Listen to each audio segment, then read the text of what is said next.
Love is love is love on the Queer Family Podcast. Love is love. Hello, hello, hello, all my lovelies. What up, Queer Fam Squad? I think I'm going to call you that from now on, Queer Fam Squad. Let me know what you think. I just thought of it as I was sitting here. It's Jamie here again with another bonus episode. Like I've been saying the past week, I am releasing bonus episodes of past guests who had amazing episodes with me and my co-hosts. And who will be coming in for our upcoming season 11, which drops February 6th. That is 1 week away, y'all. 1 week away. I can't even believe I'm saying it. But these guests are going to be coming in and helping me introduce our new guests. So I wanted you to get reacquainted with them while we gear up for this new launch. And it's also, today is kind of a heavy day because I'm recording this actually on the heels of the senseless and awful death of Tyree Nichols. And I think if you're not sad today, I think that you're not paying attention. This is sad. Another young black man has lost his life for dumb reasons. For no reason.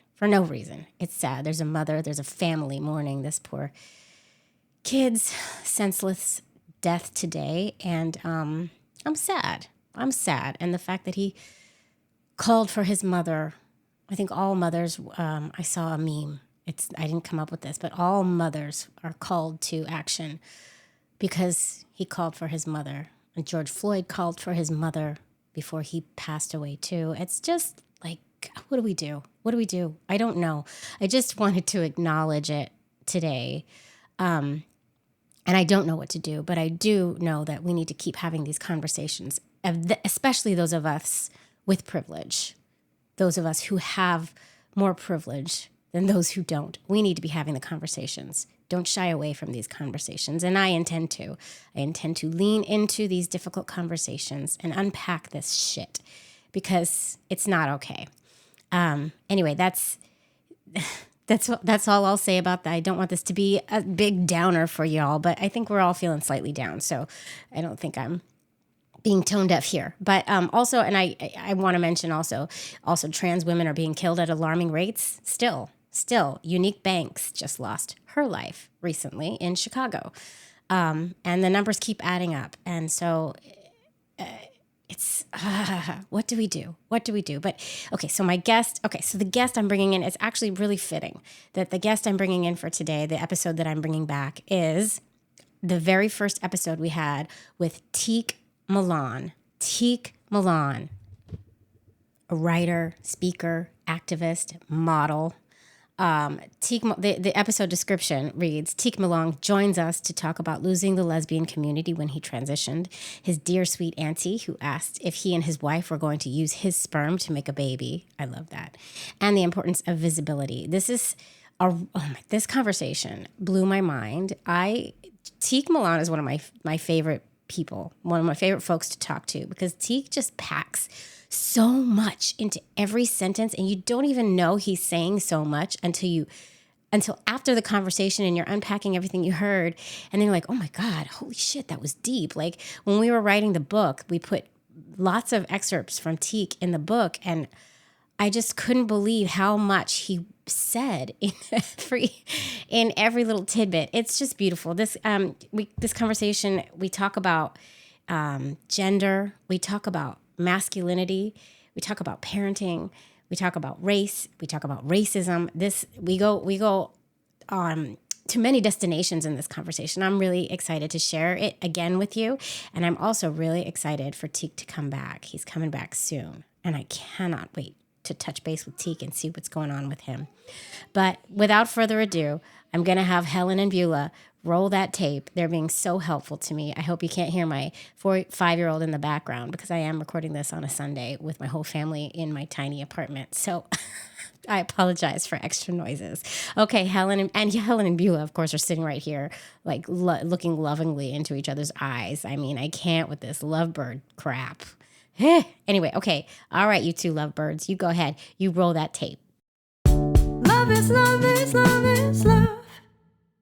Today's episode of If These Ovaries Could Talk is brought to you by Care Of, and we are very, very excited to have them on board. We are. Jimmy's got a little flu, cold. It's not a flu. Oh, your son has the flu. My son has a flu, so I am going on a week of no sleep. So this is what happens. And I have a cough. Oh my God, welcome to If These Ovaries Could Talk. That is the state of Jamie and Robin today. We are hardcore parenting. It's my new saying. Hardcore parenting? Yeah. What does that mean, actually? It just means I'm in it. I'm up. It basically means in things are it. shitty. Yes. Yeah, things are shitty and I get no sleep. But you want to hear something on the bright sleep side? From Brooklyn. What?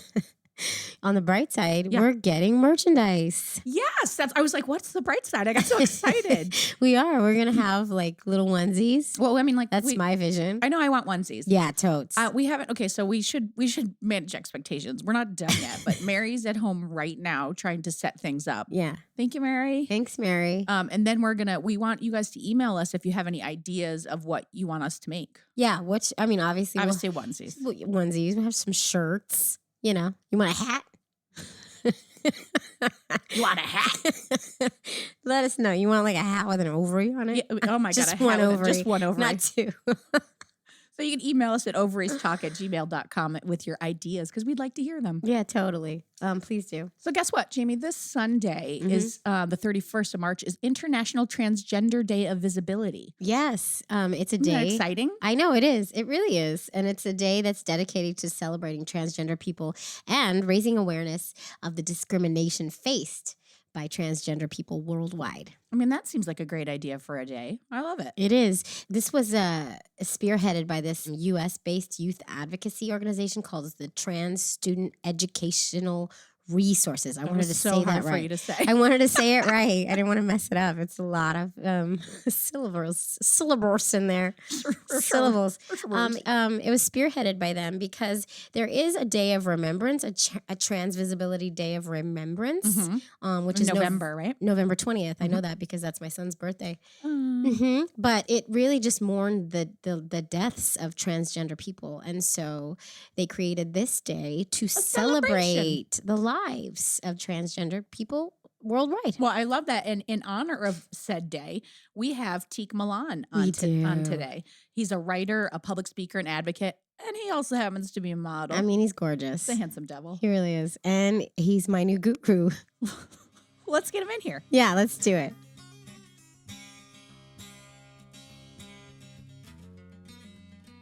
Hi. Oh my God.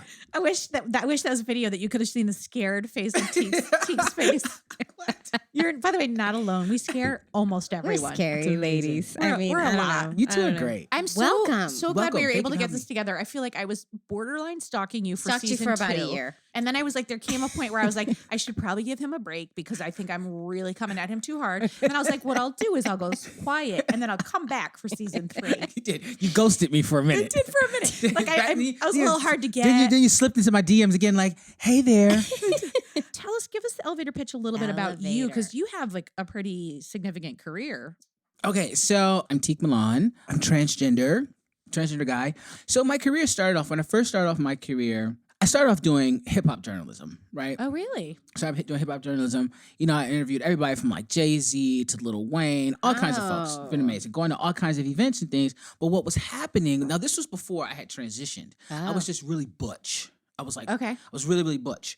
And how did that go over in the hip hop community? That's the thing. I will walk into, let me tell you a story. I'll never forget, I was going to interview Beyonce's dad, right? Yeah. Oh. And I went into a recording studio, and whoever, I guess he had some people with him, and the woman who was at the reception desk was like, oh, Tiq is here to see you. And you know, so if the phone is loud, you can hear the other person. Oh, no. So the guy says, is she cute? And she said, you'll see. Oh. Not knowing that I could hear her. So I walked into the room. There's all these people. And then, kind of had a funny looks and people kind of like do a double take. And what would happen is I would go into these events and people would hear me and then they would hear my voice and then they would she me and they would overcompensate. It'd be like, oh, baby girl, oh, Miss Lady, oh, sweetie. Just like overemphasizing this very feminine language because my gender was making them uncomfortable, which is making me feel really like invisible and like invalid. Like it was just, it was a really shitty experience, you know? And then at that time, I was really feeling like this really deep incongruence in my gender, and I wasn't sure what that was. I didn't know if I was trans. So you didn't know from. I didn't know from like birth. You know what I'm saying? So that happened. And this, you were how old? I was probably like 20, 21. It was my early 20s. I didn't start my transition until I was 25. And those places are really, really, really gendered. And it's not just like hip hop specifically, but it's just Very. It is entertainment. The music industry is so very- gendered. Yeah. And it was like pushing Very me. male in general. And it was pushing me and pulling me in ways that just didn't feel good, right? So I was like, boom, I'm done with this shit. So I switched to doing more like advocacy work. And I was bartending at this lesbian bar called Crazy Nannies. I don't know if you remember. Do you remember Nannies? Was my joint. Little Crazy dancing Nannies up was on my- the second floor. Yeah, it was amazing. Yeah. Working there at Crazy Nannies when I first got to New York really gave me like my entrance into community, right? Yeah. So I was in community doing that. So I was like, you know what I need to do? I need to find a job in community so I could work and transition in a way that feels good. And I don't gotta hide anything. I ain't gotta do a bunch of bullshit. So that's what I did. So what I did, I took a step back from doing hip hop journalism and I started working in community. So I was doing that. And then somebody was like, yo, MTV is looking for journalists for a new reality show that they have with Rolling Stone magazine. And she was like, you really, really, really need to do this. Long story short, they put me on the show. Wow. So I did a reality show on MTV in 2006. I'm from Rolling Stone. They put it on the worst time slot. Came on like 10 p.m. on Sundays. Nobody watched shit. Whatever. But I was on a reality show. You were on a reality show. I was on a reality show. And that's what really, like, I think really helped. Like, really put Had you me... transitioned at this point? No, and that's the thing. I was still super butch. I was like the first like black butch lesbian to be like on TV. Which is crazy. 2006. Which is crazy. It's crazy. 2006. I was the first one. And I remember the producer really trying to push me to come out as trans on camera, because I had confided into some of my castmates that's how I was feeling, and of course cameras were there. You know, he was like, "I really want you to kind of talk about this." Of course they and do. tried to, like my last exit interview, he tried to sneak it in. Like he asked me, like, "Are you transgender?" I'm like, "Man, you can't. My mama don't know, man. I can't be coming out on MTV." No. You know what I'm saying? So I did that, and then after that, I ended up working with Lambda Legal, and then I worked in the Bronx Community Pride Center doing some stuff. And all the while I was doing this work in community, I started back freelancing so where I didn't have to go out to events. People didn't have to see me. You know, they really couldn't, like my voice was getting, I would deepen my voice as pre-T, so people didn't know what my gender was over the phone, and I could just do my thing. No one ever saw me, and that's what I did. I was just freelancing online. So like this is kind of like incognito. So it's like my media Like you work. got an incubation time. Yeah, Period. it was great. Like I really was really intentional about trying to make my transition as easy as possible. So those two worlds kind of came together, my media work and my advocacy work. So then we fast forward, and my agent was a TED coach. Oh. And they were like, you and your wife have an amazing story. And, you know, TED Women's 2016, we're doing something different. We're doing duets. Why don't you and your wife do a TED Talk duet? And we will coach you through it. Amazing. Wow. And that's how I ended up doing my TED Talk, which has been seen by over 3 million people. Yes. Check it out at TED.com. A queer vision of love and marriage. And so now, you know, I'm a public speaker. Talk about, like, you went from an incubation period by yourself to out to 3 million people. To 3 million people. Like, that is a very public. Yeah, it's very public. But see, by that time, like 2016, I had already been out. Like I came out to my family, I came out to friends. Everybody understood me as Tiq. Everybody, you know, it's been so many years. I started T in 2007. So what's that? It's been a while. 12 years. Yeah. So I was like, I don't even remember. I was talking to my aunt, and we're talking about we're talking about my daughter, and she asked me, she's like, "So are you going to use your sperm?" And I was like, I was like, By the way, "Auntie." was that the most Auntie. amazing compliment ever? It really was. She's like, "Sadiq, you going to use your sperm?" Oh my I was like, "Auntie." God. She was like, "Oh wait." Wait. That's amazing. Yeah, I yeah. kind of think that's the cutest thing ever. Yeah. She didn't get it. I love them. No problem. Wow. Even I my love them. grandmother. My grandmother's 93 I years love old. your grandmother. Stop. Really? She's 93. My dear. I mean, obviously there was some difficult moments, but no one was ever like bad to me. You know what I'm saying? So yeah, so now I'm here and married, got a baby. So wait, hold on. So let's hear the elevator pitch about your family. Yeah. So I always wanted kids. Mm-hmm. You know what I'm saying? I always wanted kids, but there was a point in my life where I was like, I want kids. This was before I started my transition. Before I even knew that I was trans, like, I know I want to have children, but I don't want to be a mother.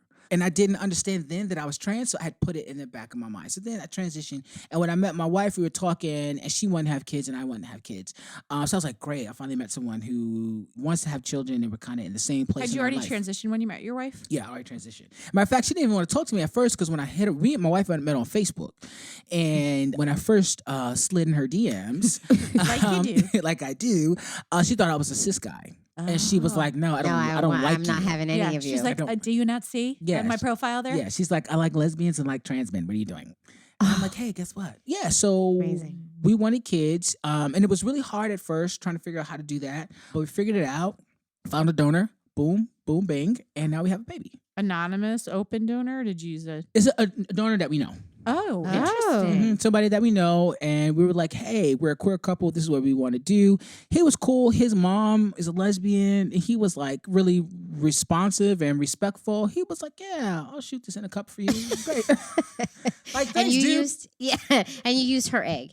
So it was her egg, her uterus. It's like an IUI. Yeah. I wasn't using anything for me. My girlfriend prior to my wife, she and I had talked about having a family too, but she wanted to carry my baby, like wanted my eggs come. And I don't get a period. I've been on teeth since 2007. I don't even know what that looks like. And the way my dysphoria is set up, I had a lot of gender dysphoria around that, around getting a period. Like, but the bodies and stuff, like, it's like, oh, I'm cool with the parts, even though I got my top surgery.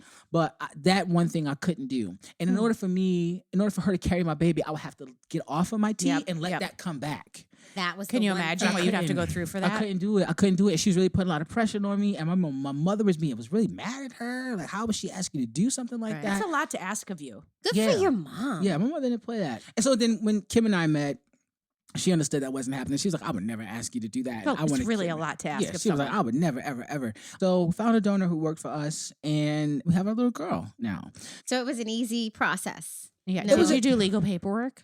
That's always my question. I always get very nervous because you have a people. known donor. You have a known donor, yeah. Because a friend of mine, a trans guy, Chase Strangio, shout out to Chase. He's a lawyer at the ACLU.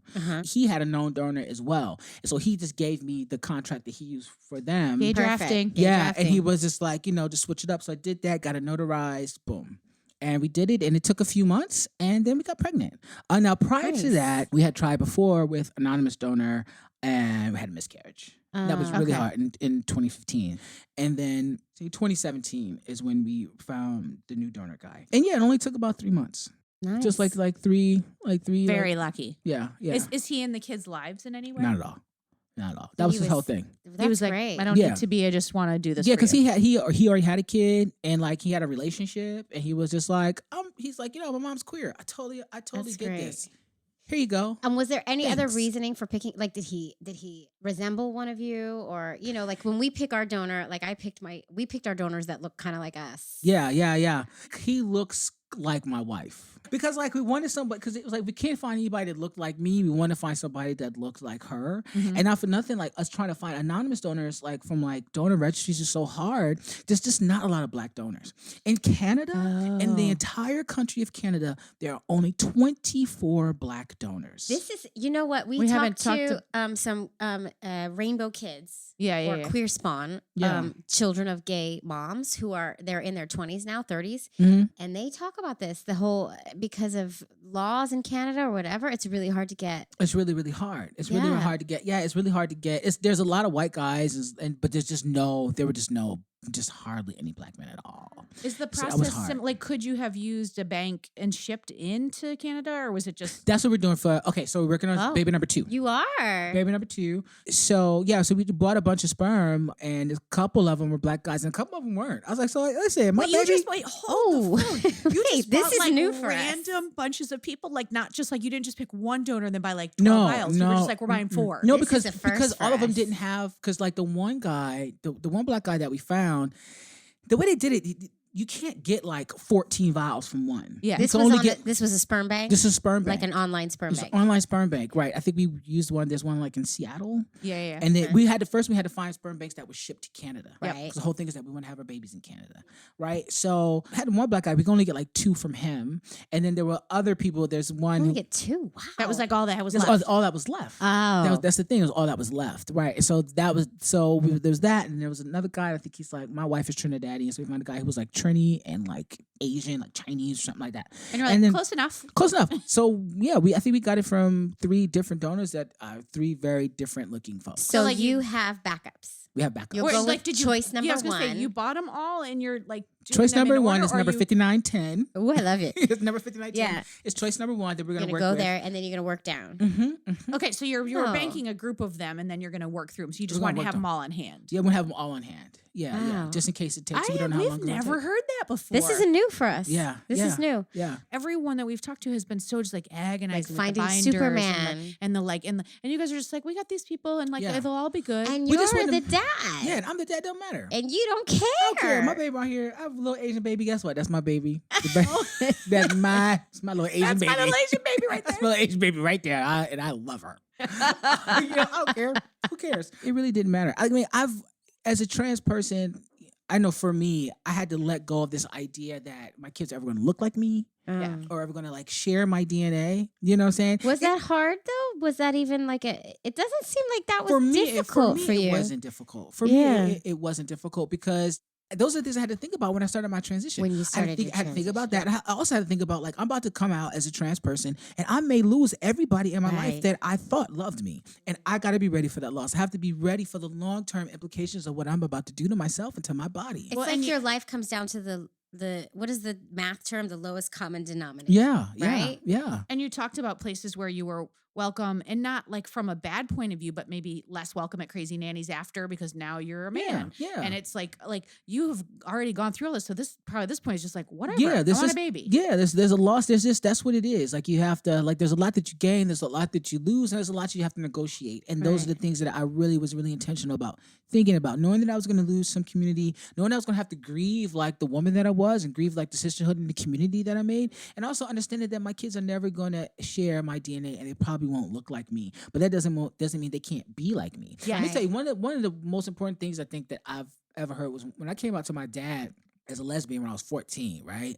I only came out to him because his best friend at the time was a lesbian. Oh. And she got married, like this time we couldn't get married, but married. And he was in commitment ceremony. a commitment ceremony. He was in her wedding. Oh. Right? And I knew, and I used to know her from the bars, right? When I was a teenager. You were like, I know you. And she came up to me and she was like, your father knows you're a lesbian. And he is so hurt that you don't trust him enough to tell him. Right? So I was like, okay. She's like, you gotta I tell your love dad. your dad so much. Yeah. My dad's such a good guy. Shout out to my dad. So I sat him down. I'm like, okay, daddy, I'm gay. And he said to me, baby, listen, my job as your father is not to teach you who to be. I have no control over who you are. It's to teach you how to be in this world. And I really carry that with me through fatherhood. I don't know who my baby is. They don't have nothing to do with me, but how they are is something they're going to carry with them forever. You know, how to love with their whole heart, how to lead with compassion, with empathy, and to be kind and to be strong. Like these are things they're going to learn from me. How they look, that don't mean nothing. That means absolutely nothing. You know, so I had to let that go a long time ago.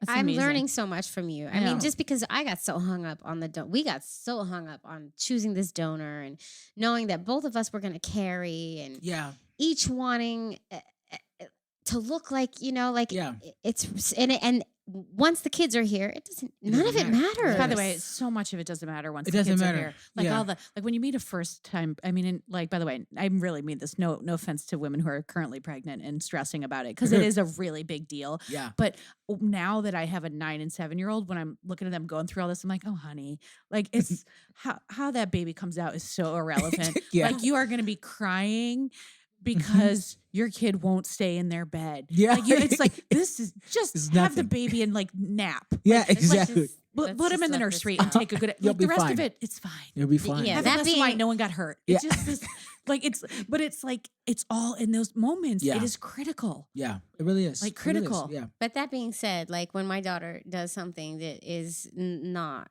that I don't like, that is all my wife. Yeah. Oh, by the way, I got on a plane and went to Bogota to try to make my kids be the same Yes. donor. I went to Bogota, I know you like did. and like Bogota. literally had an insemination in Bogota, like with a family who's just all were like, oh, and talking to me in Spanish. And I was like, I don't know what's I don't know happening. what's happening.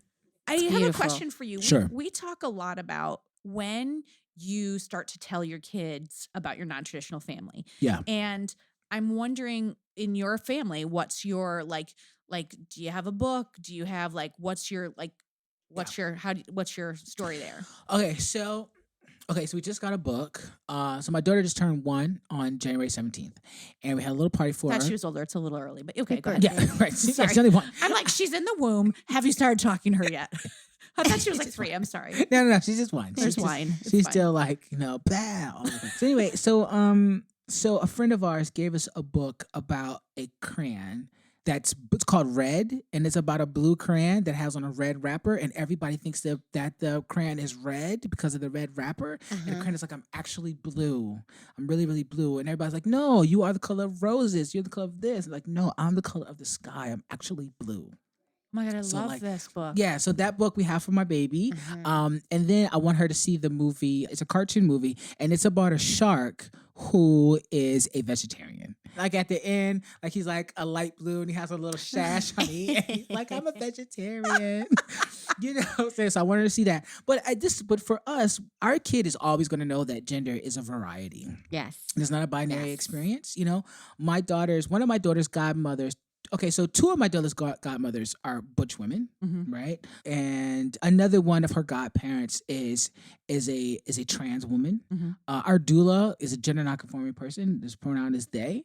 And then I'm her dad, and I'm trans. So she's going to be brought up around people of different genders. So I don't think there's ever going to be a moment where I have to come out to Soleil. It'll just be her Soleil. existence. Soleil's It'll just be part of who she is. It's part of it. It's like, oh man, my daddy's a trans guy.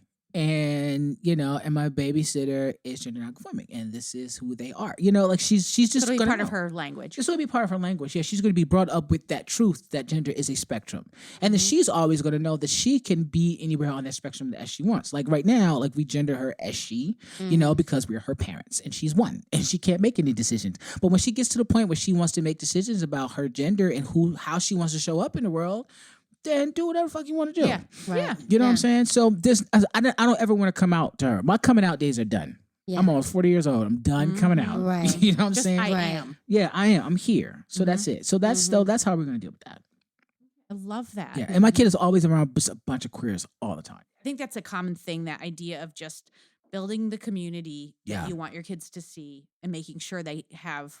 But also knowing that they are also out in the society, which is not necessarily the society we have set up in our home. Right. Yeah.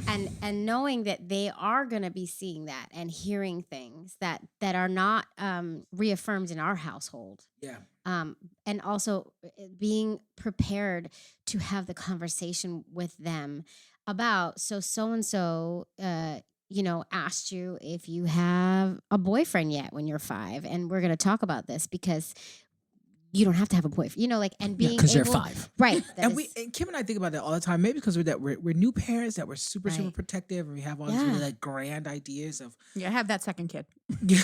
Right. You're like this. Suddenly you're like this. School. They've got this. Because we're planning on, we're going to homeschool her, because we can, because we do the same kind of work. So it's not like, we have control of our time. We're both entrepreneurs, and we take our baby everywhere with us. She travels with us all over the place.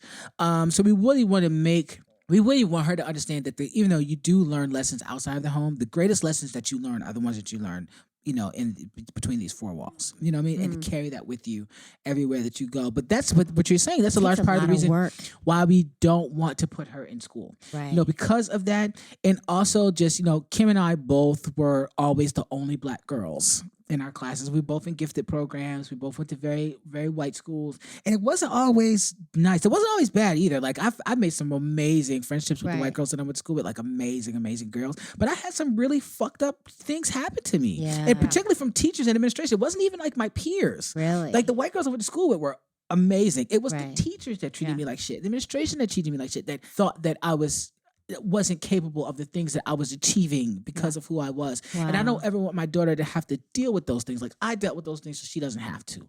So we really want to try to homeschool her and really want to kind of insulate her as much as possible. Like, I don't know if that's a good thing to do or a bad thing to do, but I don't know. We're just going to, at some point, we're going to have to let Soleil take the lead. What you just did is you just talked about the beginning of parenting.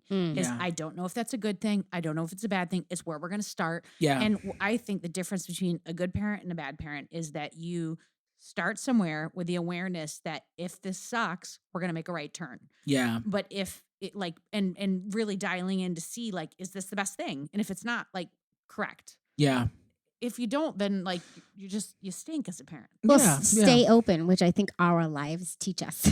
Yeah, stay being open. Who we are, stay open. Just stay open. And that's what I think what makes us really good parents as like LGBT folks is like queer and lesbian, gay identified people, is that we're raising our children with an openness that we may not necessarily have been raised in, because heterosexuality doesn't allow for a lot of openness around like gender or gender expression or sexuality. You know, and we don't give that to our kids, and we come into parenthood as intentional parents. Right. I wasn't planned. I'm sure a lot of us weren't. Yeah. No. Parents are just having sex and we popped up.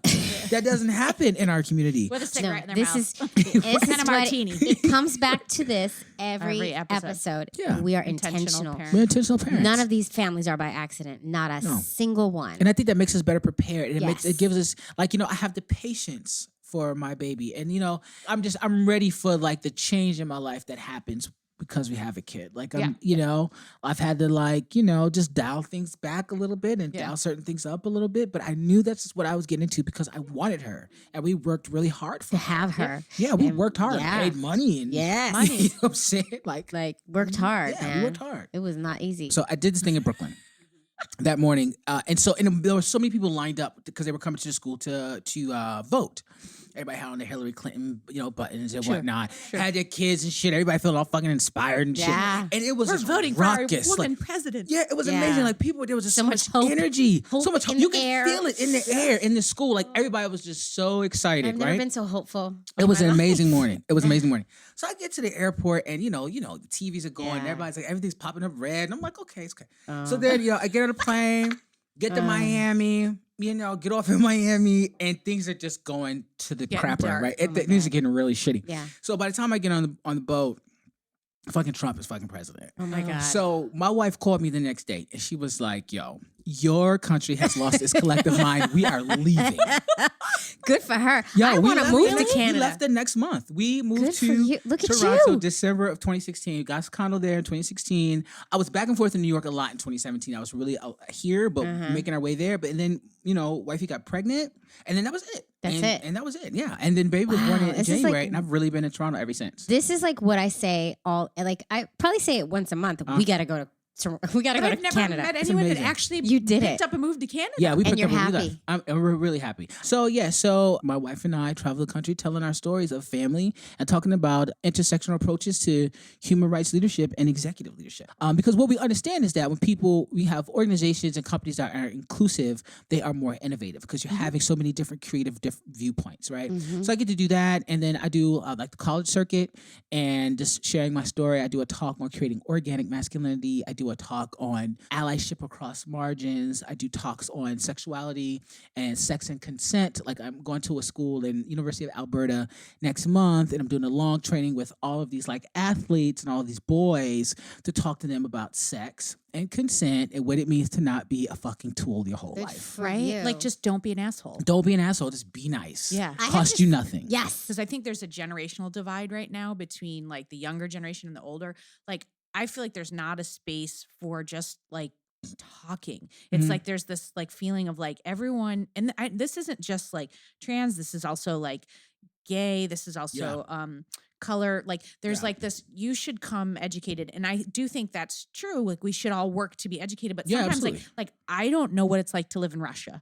So, so like, I think that we have to also find in the middle where we talk about intention and where we talk about like, you can see when someone's intention is good. Yeah. And it's like, so tell us and then go, oh, fuck, and we can learn. Yeah, yeah. But that's the thing. There's a difference between intention and impact. And the work takes place between those two places, right? Tell me more about that. Yes. Like, there's an old saying that says, the road to hell is paved in good intention. Yes. Right. You know what I'm saying? Right. So you may have the best intention in the world, but the way you go about it, you don't have that kind of impact. You still impact someone badly. Negatively. You can see that. You can see that sometimes in your personal relationships with your partner. Like you have the intention to do the right thing. You're having a really heated discussion, and you say something that you think is going to make them feel better, but they're like, you know what? We just minimized me, and you dismissed. You were dismissive. It backfires. So you didn't have the correct impact. So what we have to do is really be mindful of those things. Maybe take a step back, being able to apologize, being able to ask questions that doesn't invalidate other people's truths, but kind of complicates our own truths. That's I think is really key when it comes to making that strong line between your intention and your impact. Being able to ask people questions, being genuinely curious about people's experiences, right? And listening with the intent to be complicated, to have your own self complicated, instead of listening with the intent to respond. Yes. Yeah, Yes. that's for me. That's what that trajectory looks like, from intent to impact. And then once you can do those things, then you ask people, what is it can I do? How can I leverage like the privileges that I have in order to be in solidarity with you? What can I do to make things better? You know, and the thing is that a lot of times people don't get asked like what they need. You know, Yes, yes. oftentimes, you know, it's the whole thing of like treating people that the way we want to be treated. But when we do that, that means that we are the standard bearer for other people's needs. Yeah. So ask people what they want, Right. how they want to be Yeah, treated. there's that thing. They say you can apologize, and you should get really good at apologizing. But if Yeah. you don't ask the next step. what next can I step? do to make this better, or what can I do to help you? Yeah. Then you didn't do Then it your didn't job. happen. You didn't do your anything. part. And this is good for us to It's hear. very good. I think the hard part for me is like, if I'm a person who's not educated, like I said, I don't know Russia. Yeah. It's the question's just not going to come out so eloquent. And I think sometimes there's like this, it's going to come out possibly impacting another person, but maybe Yeah. they didn't mean to, but they don't have the right words, or they wouldn't even know, like they're struggling themselves to Yeah. just even be comfortable. Like, what's your everyman way of telling people how to get better about this? Okay, so I think sometimes it's okay to say I don't know what to say. Yeah. You know, to say like I really Damn don't it, that's even know good what advice. I really don't know what to say right now, but tell me how I can help. Tell me if there's anything that you need. That's a good place to start. And also, not for nothing, Google is your friend. Right. You know what Yeah. I'm saying? If you Actually, don't know I learned that something- from you, Robin. Google is my friend. I do. If you don't know Google a something, lot. figure it out. You know, so going shameless plug. So I'm hosting a conversation with my good friend Jody Patterson, and Jody is the author of a book called The Bold World, right? And Jody is the mother of a transgender boy. Her son came out as trans when he was like 3, right? 3. He was 3, and I think Penelope is like 10 now. And so in the book, she talks about how she didn't know. She's like, I had never even heard of trans before. I don't know any trans people. You know, she's like, you know, I come from a lineage of really strong women. I was so prepared for my daughter to be this beautiful girl. And my daughter is now my son. Right. And so what she did was like, she was like, you know, it takes 10,000 hours to master anything. Right. And I'm going to master this, you know, because she had the intention of being the best mother that she could be, to guide her 3-year-old son and to protect him on this journey of his transition. And she wanted that intention to have the right impact. So she learned. That's the thing. You have to care enough to educate yourself, because the thing is, when you don't know, you can't expect other people in other groups to do that emotional labor to help you learn. Right. You know what I'm saying? Like, it wasn't like when she was looking at her son at 3 years old obviously couldn't teach her, you know, how to respond to him, you know, but it wasn't necessarily, you know, the obligation of other trans people to teach her that either. Yeah. You know, you got to do that work for yourself. So if people really want to want their intention to meet their impact, and they don't know where to start, and they're like, I don't know what's going on, you know, learn something.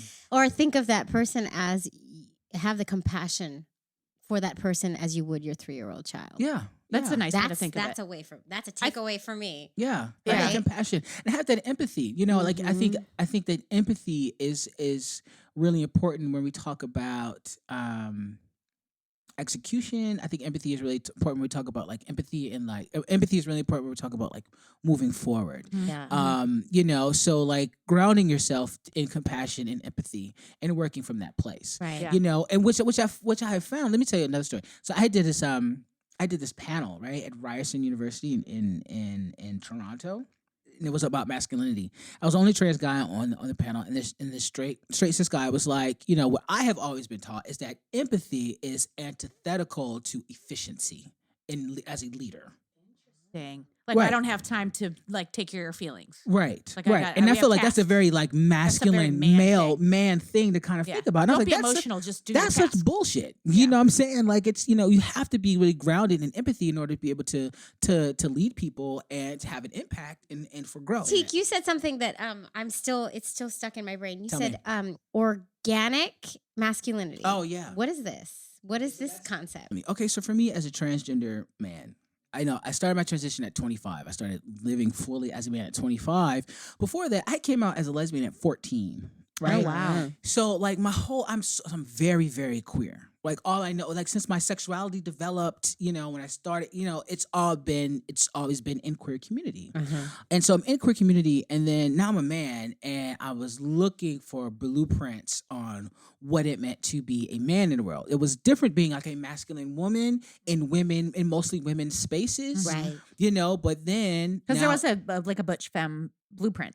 Yeah, there's a butch femme blueprint, right? And I loved it, and I love my queer community. I love my lesbian community. But then, as a man, so now I got a beard, and I look different now. I can't get into the lesbian spaces anymore, and which I shouldn't. Did that make you sad though? At all? Absolutely. Did you feel like a loss? Yeah, it was definitely. There's definitely a moment of grief there, because I lost that community that I had, like that sisterhood that I had. Like these people that basically raised me up. I was going to the gay clubs at 16 years old. Right.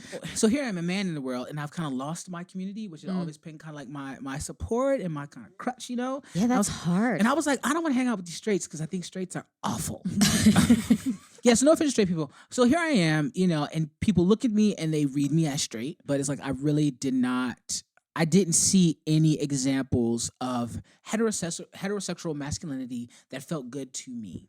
You know what I'm saying? It all felt limited, or like there's a lot of posturing. It really felt fake. A lot of it felt really, really fucking fake. It felt like heterosexual men were always defining their masculinity in relationship to something else. Like you're defining your masculinity by how much you can control, how much that you possess, who you are better than. It's always this one-upness. Who like you're dating. Yeah, like I'm a man because, I drive this Corvette, or I'm a man because I'm with this hot chick, or I have all this money, or I'm a better athlete than you, I'm bigger than you, I'm tougher than you.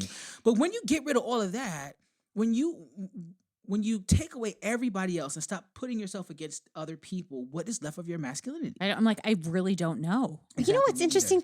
What is calling out to me right now is you don't relate to that yet. Not even a little bit. You felt like you were a man on the inside, but you don't relate to any of that. Right.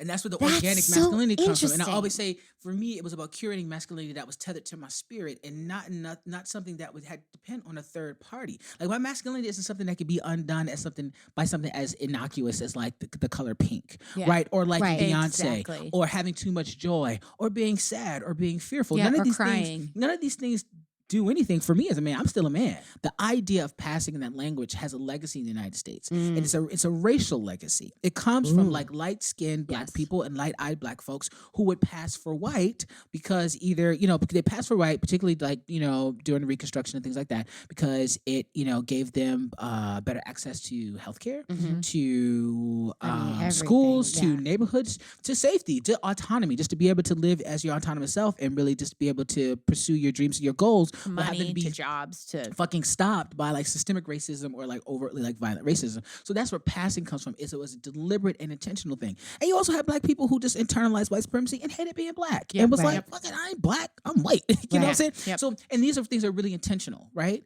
That somebody did. I am not intentionally trying to pass as a cisgender person. Right. I'm very trans. I'm very queer. I'm in community. So for me, it's more like I'm assumed.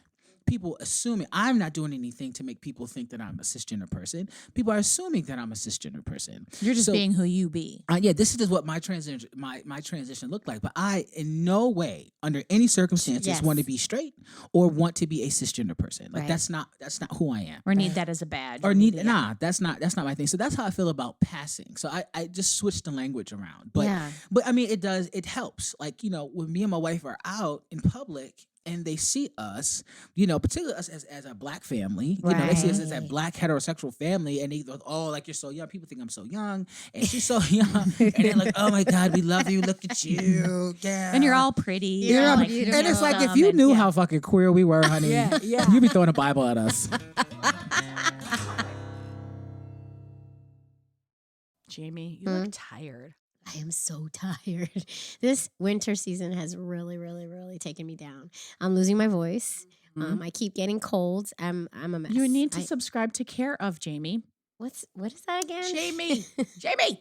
It's that monthly subscription vitamin service, and they deliver personalized vitamin and supplement packets to your door. Right. Nobody needs this more than you. I know. I went through a phase of taking vitamins, but I fell off the wagon because once the bottle runs out, you forget, or and you just can't even get there. Right. Totally. We're moms. I'm telling you, that's why Care Of's so brilliant. Yeah. It's your personalized subscription box. It's like to your door every month, and you're never going to run out. Yeah. And I love this. I know you love it. It's to your door, so I totally get it. And it actually sounds I think really... To Your Door is my middle name. I mean, it actually sounds really amazing because I can't be bothered to go to the store. It's so hard to even just get a shower in with 2 kids under 5 at home. Like I'm exhausted. I know. That's why we're gonna let Care Of do the work. And then to do the research myself too. Are you kidding? No, I don't know what vitamins to buy. Yeah, and the reality is that almost like it's the number something like 90% of the people, they fall short of their FDA guidelines. Vitamins, nutrients. Oh, I think you're missing probably 9 or 10. I bet you I am. And I believe that. And that's why my nails are always so brittle. There must be some nutrient lacking there that I have no idea what it is. It's an E, it's a G. Okay, I'm gonna need you to take I don't need to figure it out. I don't need to figure it out because Care Of is gonna figure it out when you take their online quiz. Yeah. There's health questions about your diet and your lifestyle choices. Yeah. Not about your gay lifestyle choices, but just your regular lifestyle choices.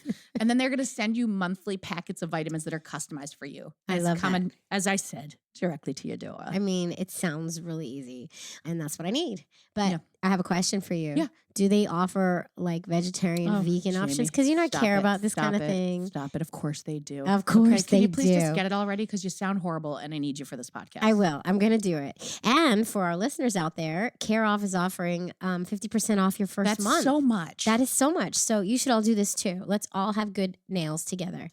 Okay. How do they do that? Well, for 50% off your first month of personalized Care Of vitamins, go to takecareof.com and enter OCT50. So, I mean, this needs to be repeated. 50% off your first month of personalized Care Of vitamins. Go to takecareof.com and you enter OCT50. 50. And you know that because it means 50% off. 50%. I was such a tomboy in 6th grade, because I always wanted to swim in the pool. We had a pool. I wanted to swim without my top on. I was heartbroken when I had to wear a bra, and I wanted to wear just the trunks because I only hung out with the boys. So right now with my daughter, it's sometimes she's talking to me about these stories about her dolls, and I'm just and I have to say to her, I'm hey honey, listen, I didn't have this experience. I'm but it's okay. I'll talk to you about it. But her experience with her little 4th grade girlfriends is just it's her little girlfriend. Yeah, it's foreign. It's I'm I was playing kickball while you were doing this. Yeah. You all were making up your songs and your chants, but I was doing shit over here with the boys. Yeah. Until the boys wouldn't have me anymore. Yeah, until that age here. where they wanted the girls, right? And I remember saying to my mom, I think I said something I want to be a boy. I had a teacher who pulled me aside and said, she offered me, and she's a delightful woman who comments on everything I do on Facebook to this day. Oh, wow. She's everything. She likes every photo of my children. But she offered me $1 for every day I would wear a dress. And I turned her down. Can you imagine? That's a shit ton of money. But because it wasn't me. Yeah. But I understand what she was trying to do for me. She was she pulled me aside and she said, it's happening. They're separating. These boys that you're friends, it's not going to keep working. Yeah. You're going into middle school next year. This isn't going to. Yeah. And she was, I think it was her way of trying to help me. Yeah. But it didn't help me because it wasn't me.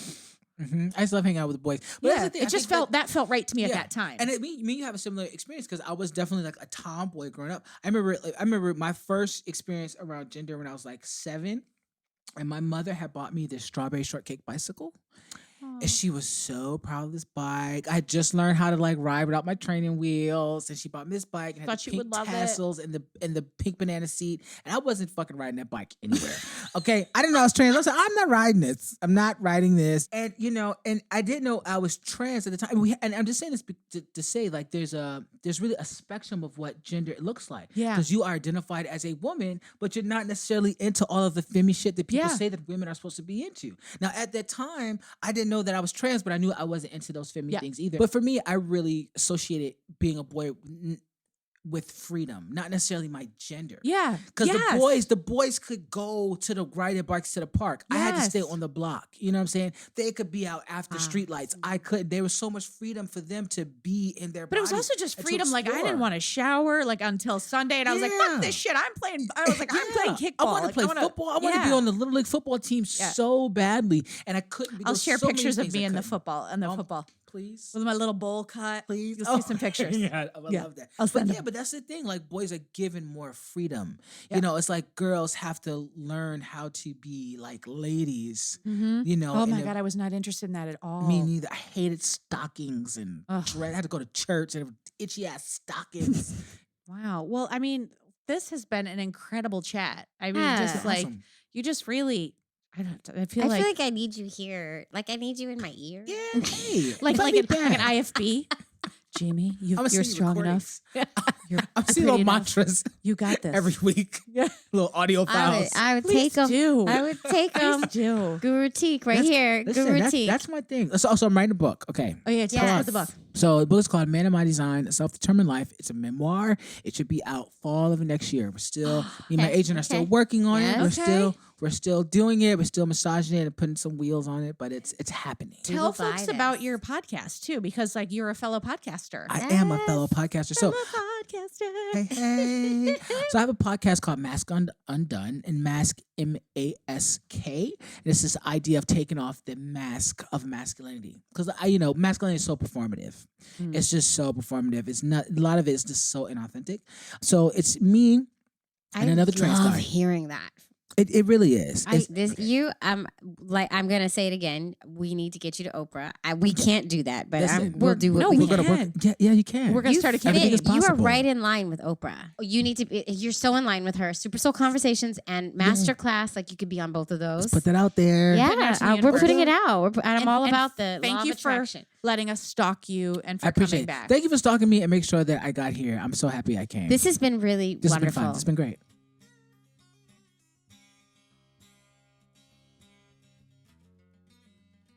Aww. Thanks, Tiq. I love him. I really love Tiq. Tiq is my new guru. Yeah. And go ahead. Sorry. I feel like he has to have like his own show, like Oprah. He does have his own show. He has that podcast. No, I know, but like Oprah. Oh, you mean like an Oprah the type Oprah show. I feel like he's gonna change the world someday. I mean, I think he might already be changing the world. Well, yes, but on a bigger scale. Yeah. I mean, you can't see my arms, but they're spread out, super wide. I feel like there's something in between, like having a podcast and being Oprah. Like maybe somewhere in the middle of that.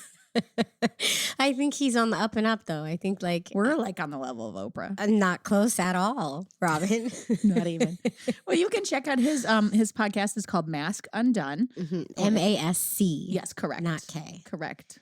And he's amazing. For a minute, by the way, when you said K, I was like, is that how that's spelled? I was like, right, yes, K. Not the strongest speller. We're writing a book. So, guys, check us out on all our social media. Get us on Instagram at ovaries_talk. Thank you. You could see I was not going to get that. No, I'm shocked. Ovaries Talk on Twitter. And if these ovaries could talk on Facebook or, old school email. Imale. Jamie's so tired, you guys. She's going to go home and take a nap after this. ovariestalk@gmail.com. And remember, please email us your stories because we want to highlight, not just like the likes of these, these people with the big followers like the Tiqs and the Judy Gold coming up next week. Judy Gold. Oh, yeah. Get excited. Not just those people, but, everybody's stories because all of our stories are important. So email us. Please do. We want to hear from you. And thank you to our sponsors. Yes. Care of. And don't forget, use our promo codes. Yes, please do. Helps them, helps us. Okay. I think it's time, Jamie, for you to go to bed. I'm not going to get to go to bed. What do you think I am? I'm not a mom? What is that even? Not a mom? My brain isn't working. And I'm writing a book. Eggs. Ovaries. Out. Oh. Go to bed. If these ovaries could talk, they would say, eggs, ovaries, out.